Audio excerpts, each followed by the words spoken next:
Good evening, Council President Hove, Council members, Administrator Coleman. Ron Seymour, I'm the Capital Investment Program Coordinator and Project Manager for the Vogel Harbor Levee Park project. Brief update on the project to date regarding project schedule, costs, timelines, and the effect of high water conditions. The project schedule had 7 requirements with interim completion dates.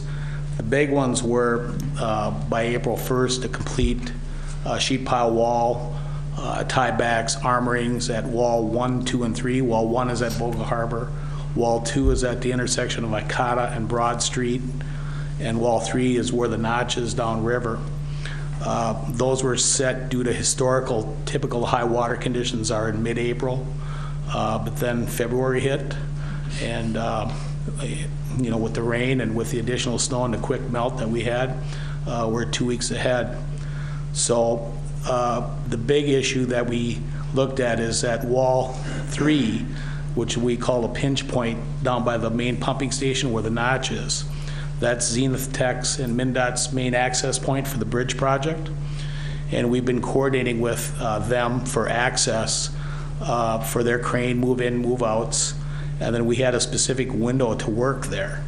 So what we did is we agreed with the contractor for the project schedule within the first weeks in March that with the updated river forecasts and the contractor's project schedule, we're a little bit behind on that we needed to accelerate the work schedule.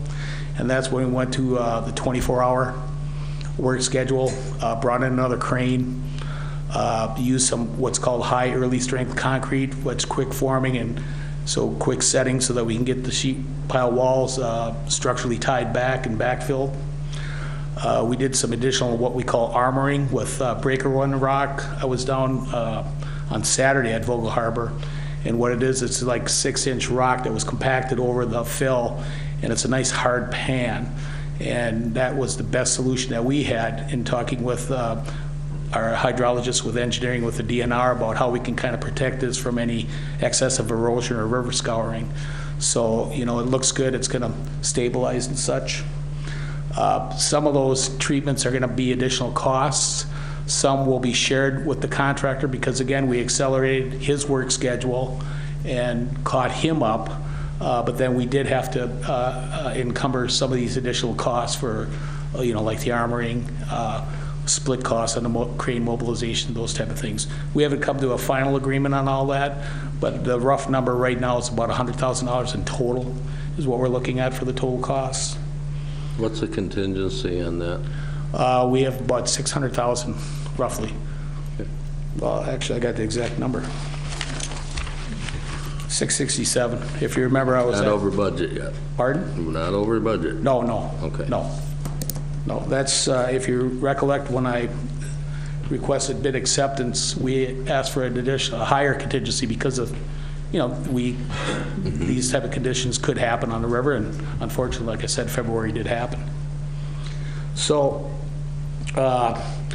Additionally, with the water coming up, we had additional dewatering efforts, so we actually had to pump out extra water as we were forming. Everything worked out pretty well on that end.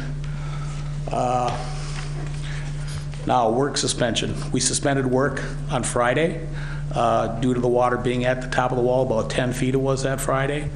And looking at the forecasts, we'll probably crest Rick within a couple of weeks, within a week or so maybe by the end of this week, but again, you know, we'll have to monitor that, and hopefully we're back to work optimistically by mid-April, but it could be longer. I've got to get some shout outs for Meyer Contracting. You know, there was a lot of work that we did in those 10 days. If you've seen, you know, the lights were on 24/7. Larry Block, our project superintendent with Meyer, Mark Madsen and Mark Conti with the contractor with Meyer Construction, the construction workers and their subcontractors. The extra hours and effort that was put in was tremendous, that we got a lot of that work done. And of course, our consulting engineer, Dan Coyle, and our resident project reps, Mike Kriesel and Bob Schmidt. We had people on site 24 hours a day also. And of course, our public works and engineering staff. We all kind of pulled together as a team within those 10, 15 days, and we got a lot of work done. So we're sitting pretty good. We'll monitor the water.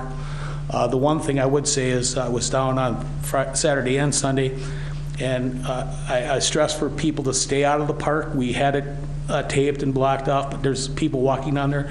There are different conditions in the park now where there was a wall or there was a wave, now there isn't. So there's water, and the water's high, and you don't know exactly where the edge of that wall is. And we just stress for people to stay out of the construction area and, for safety purposes. Any questions? So there's nothing you can do right now until the water recedes? Correct. Got it. Correct. And we'll monitor the site. They just keep all that equipment parked, ready to go?